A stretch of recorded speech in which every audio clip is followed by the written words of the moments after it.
गीता सुगीता कर्तव्यः किमन्यै शास्त्र विस्तृणै या स्वयं पद्मनाभस्य मुखे पद्माद्विनिसृताः। इसके महात्म्य में आया है कि यह गीता सुगीता है, मतलब अच्छे ढंग से गान करने योग्य है। किमन्यै शास्त्र विस्तृणै, गीता का श्रवण है, चिंतन है, मनन है, तो दूसरे शास्त्रों की जरूरत ही कहाँ है। भला मालपुआ और खीर खाने को मिले तो बाजरे का रोटा कौन खाएगा, मक्के का रोटा कौन खाएगा। ऐसे ही जिसको गीता का अभ्यास, गीता का चिंतन और गीता के तत्व का मनन करने का अभ्यास हो गया, उसको फिर दूसरे शास्त्र का चिंतन मनन करने की जरूरत ही नहीं पड़ती।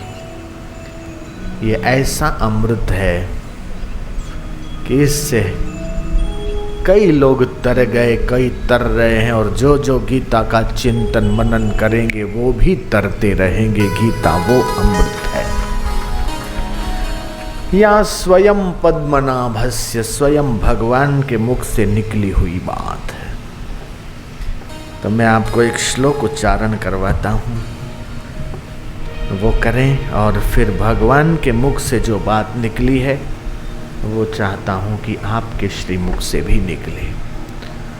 गीतायाः श्लोक पाठेन, गीतायाः श्लोक पाठेन गोविंद स्मृति कीर्तनात्, गोविंद स्मृति कीर्तनात् साधु दर्शन मात्रेण, साधु दर्शन मात्रेण तीर्थ कोटि फलम लभेत, तीर्थ कोटि फलं लभेत। श्रीमद्भागवतं पुण्यम, श्रीमद्भागवतं पुण्यम आयु आरोग्य पुष्टिदम्, आयु आरोग्य पुष्टिदम्। पठनात् श्रवणाद् अपि, पठनात् श्रवणात् अपि सर्वपापै प्रमुच्यते, सर्वपापै प्रमुच्यते। गीता के एकादश श्लोक के पाठ से, गोविंद नाम के स्मरण से, संकीर्तन से और साधु पुरुष के दर्शन करने से करोड़ों करोड़ों तीर्थ करने का पुण्य प्राप्त होता है। श्रीमद् भागवतम पुण्यम, श्रीमद् भागवत पुण्यमय ग्रंथ है। आयु आरोग्य पुष्टिदम, यह केवल मुक्ति करता है ऐसी बात नहीं। परीक्षित की तो भागवत सुनने से 7 दिन में मुक्ति हुई, मुक्ति तो करता ही है, लेकिन इसके साथ साथ आरोग्य को भी ठीक रखता है और तुम्हारी आयुष्य को भी बढ़ाता है। ये ऐसा पावन ग्रंथ, इसके महात्म्य में कहा पठनात् श्रवणादपि, इसको पढ़ने से और सुनने से सर्व पापै प्रमुच्यते। आजकल पैसा है, गाड़ी है, बंगला है, लेकिन तन का रोग नहीं तो मन का रोग। बड़े बड़े धनवानों के जीवन को मैंने नजदीक से देखा, गरीबों के जीवन को भी देखा, धनवानों के जीवन को भी देखा, नारी के जीवन को देखा, भाई के पुरुष के जीवन को भी देखा, बच्चों के जीवन को भी देखा, बूढ़ों के जीवन को भी देखा। देश विदेश में बचपन से कितनी यात्राएं मैंने की।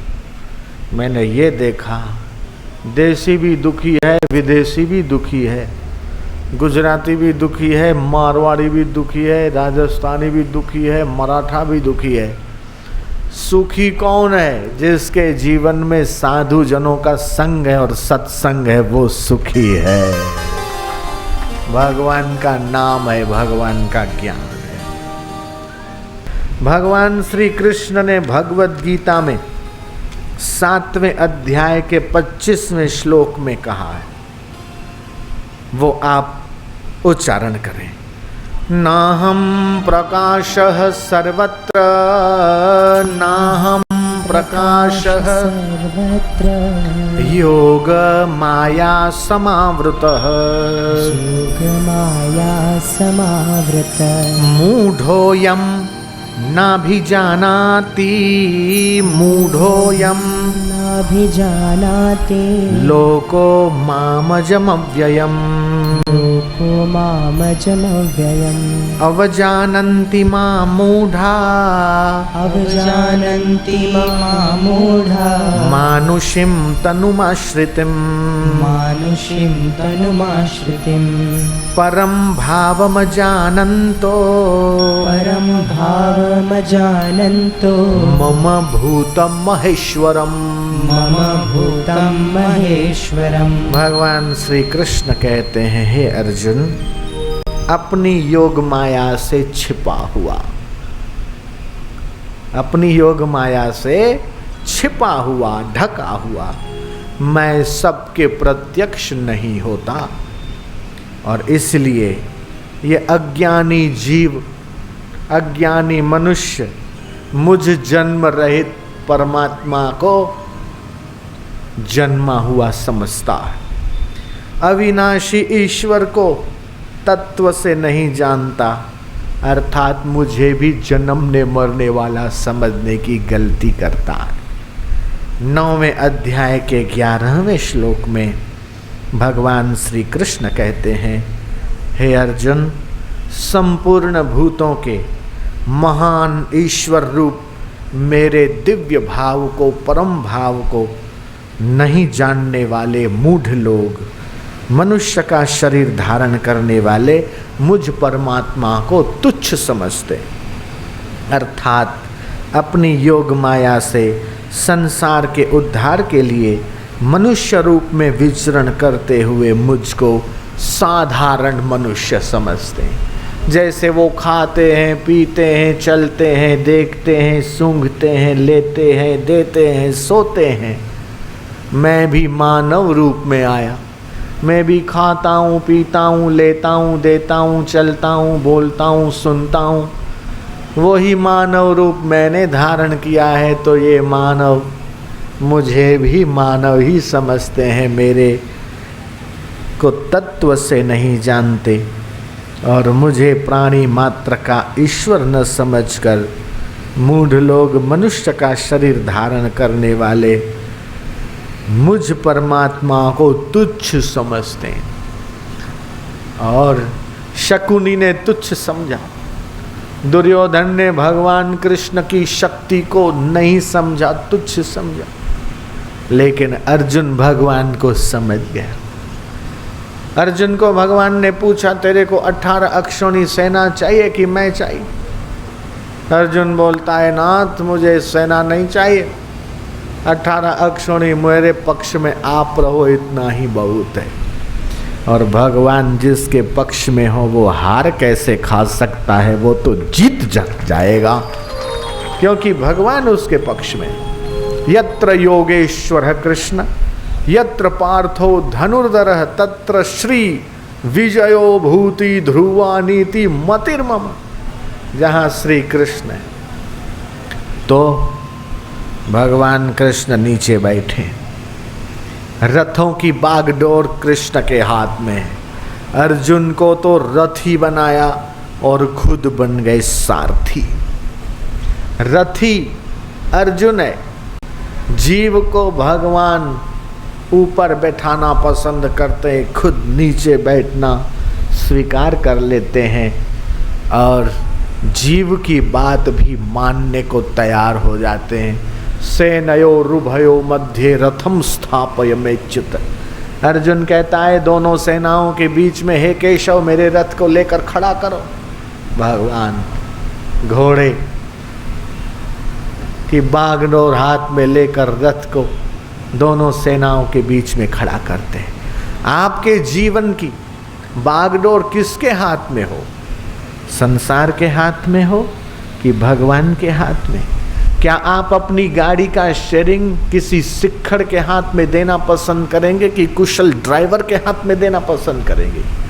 नौसिखिए के हाथ में अगर अपना स्टीयरिंग देते हो तो गाड़ी को वो खड्डे में डाल देगा, एक्सीडेंट कर देगा, उसकी जान भी खतरे में और तुम्हारी जान भी खतरे में। इसलिए कुशल ड्राइवर हो। सेठ लोग पूछते हैं तेरे को कितने साल का अनुभव, 5 साल का कि 8 साल का? साल 6 महीने 2 साल के अनुभव वाले को जल्दी से बड़े लोग ड्राइवर नहीं बनाते। अभी नौसिखिया है, न जाने कौन सी गलती कर दे, गड़बड़ कर दे, जान से कौन खेलेगा। इसलिए 10 साल 15 साल का अनुभवी ड्राइवर रखते हैं।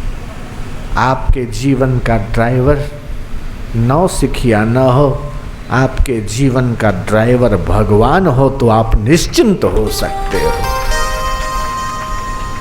अपनी इंद्रियां ये हैं घोड़े, और इन इंद्रियों के रूपी घोड़ों की बागडोर अगर भगवान के हाथ में है तो जीवन का रथ ठीक दिशा में भागेगा।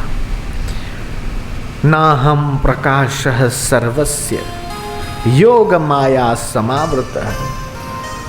लोग नहीं जान पाए उस समय जिस समय भगवान कृष्ण इस धरातल पर अवतरित हुए थे, तब कंस नहीं समझ पाया, दूसरे कई लोग नहीं समझ पाए कि ये कौन है। बाद में उनको पता चला कि अरे ये तो साक्षात परमात्मा है। हंसते खेलते नाचते कूदते रोते हुए उनको देखकर भले लोग मोह में पड़ जाते थे कि अरे ये तो साधारण बच्चा है, ये तो साधारण मनुष्य है। संधि दूत बनकर गए, दुर्योधन को समझाते हैं, दुर्योधन उनकी सुनी अनसुनी कर देता है। शकुनी के मन में कृष्ण की कद्र नहीं, कीमत नहीं, लेकिन जिन्होंने भगवान की कीमत समझी, कद्र करी, ऐसे कई लोग तर गए। तो वो भगवान आज भी हैं।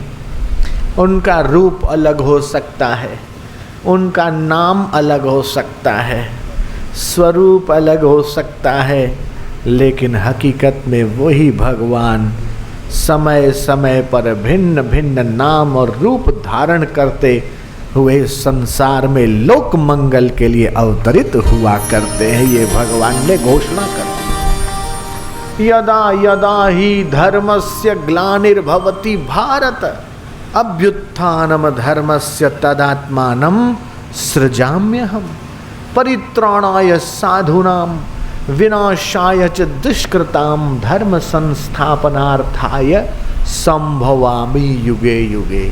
साधु जनों की रक्षा करने के लिए, दुष्टों का संहार करने के लिए समय समय पर मैं अवतरित होता हूँ। तो भगवान के अवतरित होने के बहुत तरीके हैं।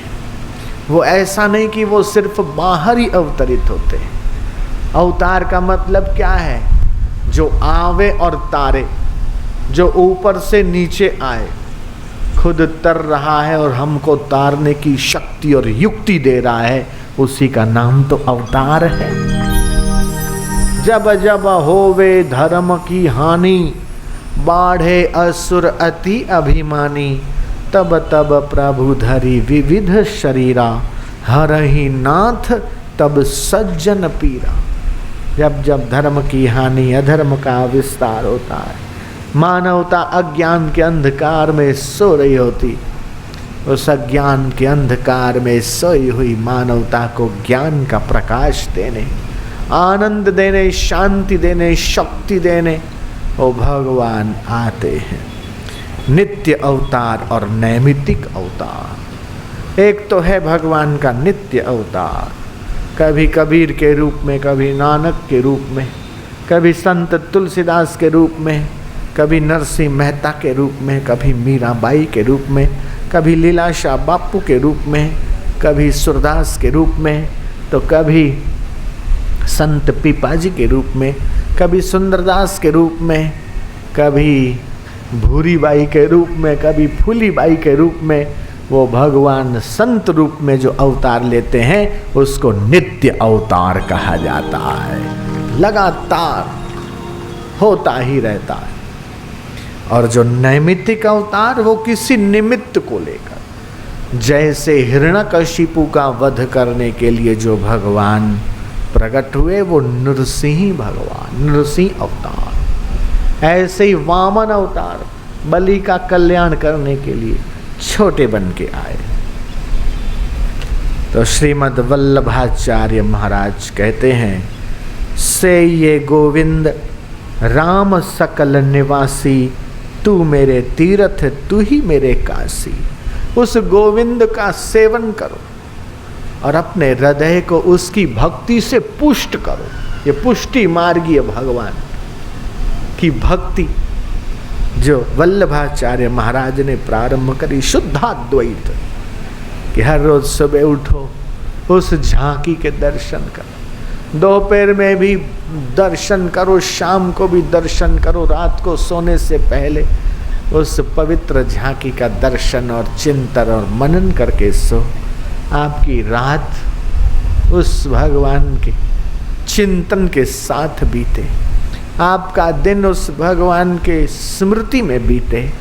चलते फिरते, उठते बैठते, खाते, हर कार्य करते मन में नाम तेरा रहे, मुख पे रहे सुगीत, हमको इतना दीजिए रहे चरण में प्रीत। उस भगवान की स्मृति के साथ